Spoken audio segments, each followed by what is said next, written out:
नमस्कार दोस्तों, आज मैं न्यूरोट्रांसमीटर और न्यूरोप्लास्टिसिटी के बारे में बताने वाली हूँ। हमारे ब्रेन में ही न्यूरोट्रांसमीटर और न्यूरोप्लास्टिसिटी होते हैं और ये काम ऐसे करते हैं जो हमारे ब्रेन में जो न्यूरॉन्स होते हैं। न्यूरॉन्स ये ऐसे सेल होते हैं जो ब्रेन के सबसे छोटे यूनिट होते हैं और इन्हें हम ब्रेन सेल्स भी बोल सकते हैं और नर्व सेल्स भी बोल सकते हैं या हम न्यूरॉन्स बोल सकते हैं। तो एक न्यूरॉन का जो स्ट्रक्चर होता है मैं आगे आपको बताऊंगी कैसा होता है, लेकिन फ़िलहाल बताती हूँ कि एक ऐसे करके बहुत सारे न्यूरॉन्स हमारे ब्रेन में होते हैं। ऑलमोस्ट 100 बिलियंस न्यूरॉन्स हमारे ब्रेन में होते हैं। हम जब पैदा होते हैं तब हमारा 80 बिलियन न्यूरॉन्स होते हैं। तो सोचिए इतने सारे न्यूरॉन्स होते हैं। अब इसमें होता क्या है, एक न्यूरॉन के अंदर में 60 MB का डेटा रहता है। तो आप समझ सकते हो कि 100 बिलियन जब न्यूरॉन्स होते होंगे तो उसमें कितना डेटा होता होगा। इसलिए जब भी हम बचपन से लेकर अभी तक जो भी पढ़ते लिखते हैं वो हमारे माइंड में कहीं ना कहीं कुछ याद रहता है। वही काम होता है हमारे न्यूरॉन्स का कि वो एक न्यूरॉन दूसरे न्यूरॉन को एक इन्फॉर्मेशन देता है, मैसेंजर देता है। ठीक है, कुछ बाहर एक्टिविटी हुई, कोई स्टिमुलस आया, कोई कुछ हमने देखा, अचानक से जो रिएक्शन होता है वो किस बेसिस पे होता है, वो तब होता है जब हम अपने आँख से, कान से कुछ सुन रहे होते हैं, स्किन से कुछ टच फील कर रहे होते हैं। वही सब हमको हेल्प करता है ये न्यूरॉन्स। ठीक है, तो न्यूरोट्रांसमीटर का मतलब होता है जब एक न्यूरॉन दूसरे न्यूरॉन को कोई मैसेज सेंड करते हैं तो उसमें एक इलेक्ट्रिक करंट होता है और वो एक केमिकल रिएक्शन पैदा करता है जिससे दूसरे न्यूरॉन्स को वो मैसेज मिलता है। तो ऐसे कर करके बहुत सारे न्यूरॉन्स के समझो पाथवे बन जाते हैं। ठीक है, और दूसरा है न्यूरोप्लास्टिसिटी। ये बहुत ही इम्पॉर्टेंट टॉपिक है और मैं इसको इसलिए बताना चाहती हूँ कि ये आज के टाइम पे ये जानना बहुत ज़रूरी है कि न्यूरोप्लास्टिसिटी क्या होती है। देखो, जब हम छोटे बच्चे हुआ करते थे तो हमको बोला जाता था एक टाइम पर कि हमारा जो ब्रेन है वो कुछ समय तक ही डेवलप होता है, उसके बाद फिर वो चेंज नहीं हो सकता। मतलब कोई भी हैबिट जो हमारी बचपन में होती है वो बाद में बड़े होकर वो चेंज नहीं हो सकती है। पर ये अब मिसकंसेप्शन था, अब ये रॉन्ग हो गया है। अब हम 80, 90 साल, 100 साल तक भी कोई भी अपनी पुरानी हैबिट को भी चेंज कर सकते हैं। हमारा ब्रेन इतना पावरफुल है और वो इसलिए होता है न्यूरोप्लास्टिसिटी की वजह से।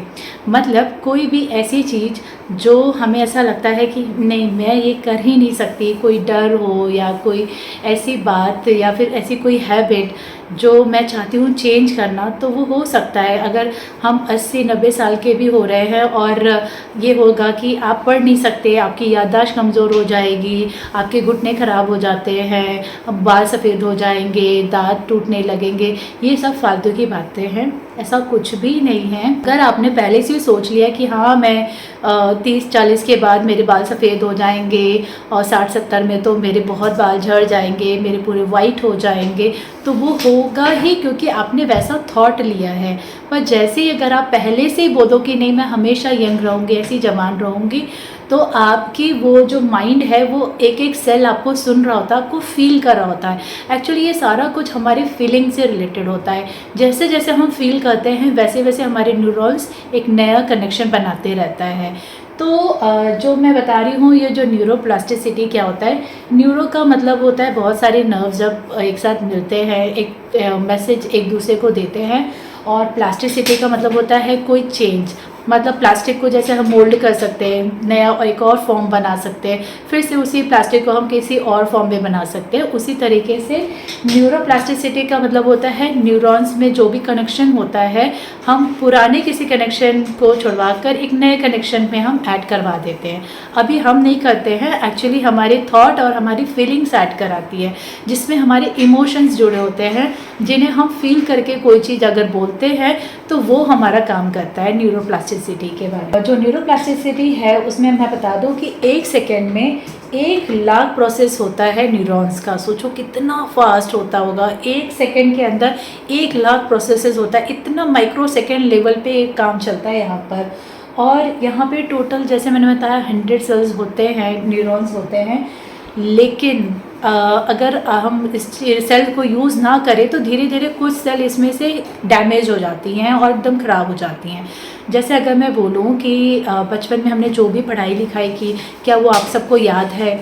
आई थिंक बहुत सारे लोग को बिल्कुल भी याद नहीं होगा, लेकिन कुछ लोग को हाँ कुछ कुछ चीज़ें याद है कि 10th में कौन से सब्जेक्ट्स थे, 12th में क्या क्या सब्जेक्ट था, पर बहुत डीपली तो नहीं याद होगा, पर हाँ थोड़ा थोड़ा रफली याद होगा। क्यों? क्योंकि उसकी हमारी प्रैक्टिस नहीं है। जितना हम कोई चीज़ को बार बार प्रैक्टिस करते हैं तो भी वो एक स्ट्रक्चरल फॉर्म लेता है। मतलब अगर आपने कोई थॉट लिया कि आज मुझे साइकिल चलानी है, ठीक है, ये आपने एक थॉट लिया, लेकिन आपने बस एक ही बार थॉट लिया तो वो एक केमिकल रिएक्शन होता है, लेकिन वो प्रोसेस नहीं होता, वो आगे नहीं बढ़ता है। जब तक मैं कम से कम 10 बार ना बोलूँ, 10 बार सोचूँ ना कि नहीं आज मुझे कैसे भी होके चलाना ही है, जिसके लिए आप तैयारी कर रहे हो, लोगों से पूछ रहे हो क्या हाँ कोई मुझे हेल्प करे साइकिल चलाने में, कोई ट्रेनर को देखते हो, उसके बाद आप फुल फोकस्ड होते हो। मतलब बार बार जब कोई चीज़ को आप किसी थॉट को बार बार लाते हो तो वो कॉन्शियस माइंड से हमारे सबकॉन्शियस माइंड में चला जाता है। यानी कोई चीज़ को जब हम बार बार रिपीट करते हैं तो वो हमारे सबकॉन्शियस माइंड में ऐड हो जाता है, यानी स्टोर हो जाता है, और वहीं पे हमारा जो भी थॉट होता है वो आगे एक नया थॉट मतलब क्रिएट करता है, एक नया फॉर्म बनाता है। यानी वो बिल्कुल फिक्स हो जाता है कि हाँ अब इसने जो भी बोला है साइकिल चलाना है तो ये पक्का चला के रहेगी। तो हमारे ब्रेन सेल्स इतने एक्टिव हो जाते हैं कि हमारे अंदर ऑटोमेटिकली एक एनर्जी आ जाती है, कॉन्फिडेंस आ जाता है, और आप देखना कि हमारी पूरी बॉडी में बिल्कुल मतलब कि स्ट्रॉन्ग फीलिंग आ जाती है कि अब तो हम कुछ भी हो जाए हम चलाएंगे ही चलाएंगे। तो ये होता है हमारा न्यूरोप्लास्टिसिटी का काम कि वो उस कनेक्शन को तभी समझता है जब कोई चीज़ बार बार रिपीट हो रही होती है। अब जैसे मैं इसमें एग्जांपल दूँ, जो डिस्पेंजा जिनकी एक किताब है यू आर द प्लेसिबो, उनके साथ क्या हुआ था, उनकी एक कहानी थी उसमें कि वो बहुत पहले एक बहुत अच्छे स्पोर्ट प्लेयर थे, लेकिन उनका एक्सीडेंट हो गया था और किसी कारण वजह से उनका मतलब बैकबोन पूरी तरीके से टूट गया था, और डॉक्टर ने बोला था कि अब भैया आपका ऑपरेशन कराना पड़ेगा, लेकिन कोई गारंटी नहीं है कि आप वापस बैठ पाओ। तो वो ऑलरेडी साइकोलॉजिस्ट भी थे, तो उन्होंने सोचा क्यों ना मैं भी ज़रा एक बार ट्राई करूं कि क्या मैं लेटे लेटे भी अपनी बॉडी को हील कर सकता हूं। तो उन्होंने सिर्फ एक थॉट लिया और वो उन्होंने मना कर दिया। उन्होंने बोला मैं कुछ टाइम के बाद आके बताऊंगा कि मुझे ऑपरेशन कराना है नहीं कराना है। उन्होंने कुछ दिन अपने साथ ही समय निकाला, वो बेड पे लेटे रहे और बार बार यही बोलते रहे कि मैं बिल्कुल ठीक हो रहा हूँ, मेरी बॉडी बहुत अच्छी हो गई है, मैं वापस चलने लग गया हूँ, मैं वापस दौड़ने लग गया हूँ, और मैं बिल्कुल परफेक्ट हो गया हूँ जैसे मैं पहले था, और बहुत मज़ा आ रहा है लाइफ में, मैं हर चीज़ को एंजॉय कर रहा हूँ। वो ऐसा चीज़ डेली रिपीट करते थे, सुबह शाम करते थे। आपको यकीन नहीं होगा कुछ ही महीनों के अंदर उनका पूरा जो बैकबोन था वो बिल्कुल ठीक हो गया। मतलब ऐसा मिरेकल हुआ कि डॉक्टर भी हैरान हो गए कि ऐसे कैसे हो सकता है, जो चीज़ साइंस भी नहीं प्रूव कर पा रही है वो ऐसे कैसे हो सकता है। वो इसलिए हो सकता है क्योंकि उन्होंने अपने थॉट को हमेशा बार बार एक ही इन्फॉर्मेशन अपने ब्रेन को दी कि मैं ठीक हो सकता हूँ। क्या है, हमारा ब्रेन नहीं समझ पाता कि सामने जो सिचुएशन है वो रियल है या फेक है। अगर मैं बार बार अपने ब्रेन को ये इन्फॉर्मेशन दूँ कि नहीं मैं बिल्कुल परफेक्ट हूँ, मेरे साथ कुछ नहीं हुआ, मैं बहुत एंजॉय करती हूँ लाइफ को, मैं सब, तो ब्रेन भी वैसे वैसे सिग्नल्स हमारे पूरे बॉडी पार्ट को देता है। अगर हमारे बॉडी में कहीं कोई भी प्रॉब्लम आती है, जैसे आजकल काफ़ी लोगों को घुटने की प्रॉब्लम आ रही है, बैकबोन की प्रॉब्लम हो रही है, टेल बोन की प्रॉब्लम आ रही है ना, ऐसी बहुत सारी चीज़ें हो रही है, जैसे बॉडी के कुछ ऐसे ऑर्गन भी ख़राब हो जा रहे हैं, इंसुलिन नहीं आ हो रहा है, और थायराइड की प्रॉब्लम है। तो क्या होता है जब हम अपने ही बॉडी को बार बार ये रियलाइज़ कराते हैं, अपने ब्रेन को बार बार बोलते हैं कि मैं बिल्कुल परफेक्ट हूँ, मैं बिल्कुल फाइन हूँ, मैं बहुत अच्छे से हूँ, तो क्या होता है ये हमारे छोटे छोटे जो सेल्स हैं ना वो सुन रहे होते हैं। पर हम जब डेली ये टास्क करते रहते हैं तो फिर तभी आपको देखने को मिलेगा कि वो सच में हील हो रहे हैं। मतलब आपके ब्रेन्स इतने पावरफुल होते हैं कि कोई भी अफेक्टेड एरिया को वो हील करने में सक्षम होते हैं। कोई चीज़ अगर टूट भी गई है तो वो उसको तुरंत हील कर सकते हैं, बस आप अपने थॉट को रीवायर करना सीखिए। यानी आप अपने थॉट को जब पॉजिटिव रखेंगे तभी ये न्यूरॉन्स अच्छे से काम करेंगे, वरना अगर आप नेगेटिव सोचेंगे तो जो चीज़ अफेक्टेड है वो और ज़्यादा ख़राब हो जाएगी और बाद में शायद आपको ऑपरेशन कराना पड़ेगा या उस एक ऑर्गन को निकालना पड़ेगा। तो ऐसे बहुत लॉन्ग प्रोसेस होगा जो कि आपके हेल्थ के लिए बिल्कुल अच्छा नहीं होता है। तो न्यूरोट्रांसमीटर यही काम करता है कि आपके किसी भी थॉट को एक नए थॉट में कन्वर्ट करने में वो हेल्प करता है, और वो तभी होता है जब हम कोई भी थॉट को बार बार रिपीटली बार बार हम बोलेंगे तो वो हमारे माइंड में बिल्कुल स्टोर हो जाता है और फिर वो ब्रेन हमारे पूरे बॉडी को ठीक करता है। सुनने में थोड़ा अजीब लगता होगा, लेकिन आप ऐसे बहुत सारे लोग हैं जिन्होंने सिर्फ अपने थॉट के भरोसे ये चीज़ प्रूव करके दिखाई है। एक बुक है you can heal your life, इसमें लुइस हे जो है वो भी एक राइटर है, उन्होंने भी अपनी स्टोरी में यही सेम बताई है कि मुझे कैंसर हो गया था और मैं सिर्फ और एक अच्छी हेल्दी डाइट से और अपने थॉट से मैंने उस कैंसर के ट्यूमर को आराम से निकाल दिया कुछ ही महीनों के अंदर। तो वो कैसे हुआ? सिर्फ हमारे एक पॉजिटिव थॉट और बिलीव से। तो अगर आप बिलीव करोगे तो वो ज़रूर होगा।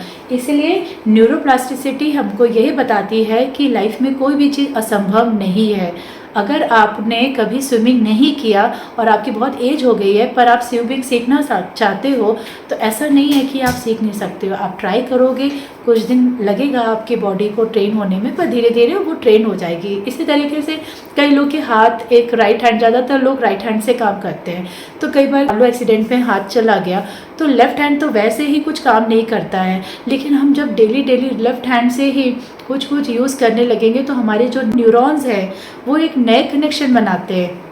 जो नए कनेक्शन बनाते हैं न्यूरो ट्रांसमिट करते हैं, यानी मैसेज को एक दूसरे से बताते हैं कि नहीं ये वाला हाथ काम करता है, बहुत अच्छे से काम करता है। तो क्या होता है कि आपका हाथ सच में इतना एफिशिएंट हो जाता है जितना आपका राइट हैंड होता है। तो हमें अपनी बॉडी के हर एक मूवमेंट को यूज़ में लाना चाहिए। अगर आप हमेशा राइट हैंड से यूज़ कर रहे हैं तो चीज़ों को अब लेफ़्ट हैंड से करना शुरू कीजिए। इससे क्या होगा, आपके जो न्यूरॉन्स हैं जो पुराने हो चुके हैं आप उनको भी रिवायर कर सकते हैं और उनको भी यूज़ में ला सकते हैं। तो ये ऐसे कुछ टेक्निक्स हैं जिससे आप अपने इन न्यूरॉन्स को रिवायर तो कर ही सकते हैं, साथ ही साथ मेडिटेशन कैसे हेल्प कर सकता है। अगर हम डेली ध्यान करते हैं तो हमारे अंदर जो थॉट आती है तो वो हमेशा कई बार होती है ना नेगेटिव हो जाती है, लेकिन जैसे जैसे आपके अंदर की एनर्जी बढ़ती है तो आपके जो थॉट पैटर्न है वो पॉजिटिव हो जाता है। आप खुद ट्राई करिए, 21 दिन का प्लान कीजिए कि मैं 21 डेज़ के लिए ध्यान करके ही रहूँगी। आप देखना आपके अंदर की जो भी प्रॉब्लम है, जो भी थॉट्स हैं वो कैसे जल्दी चेंज होते हैं। तो ध्यान का मतलब ये नहीं कि आज एक दिन किया 2 दिन छोड़ दिया, ऐसा नहीं, आपको वो कंटिन्यू करना है। अगर आप मेरे इस चैनल पे फर्स्ट टाइम आए हैं और आपको मैं ध्यान के बारे में बता रही हूँ और आपको नहीं समझ में आ रहा है तो मेरे इसी चैनल में कुछ वीडियोस हैं जहाँ पे मैंने आनापानसती ध्यान के बारे में बताया है।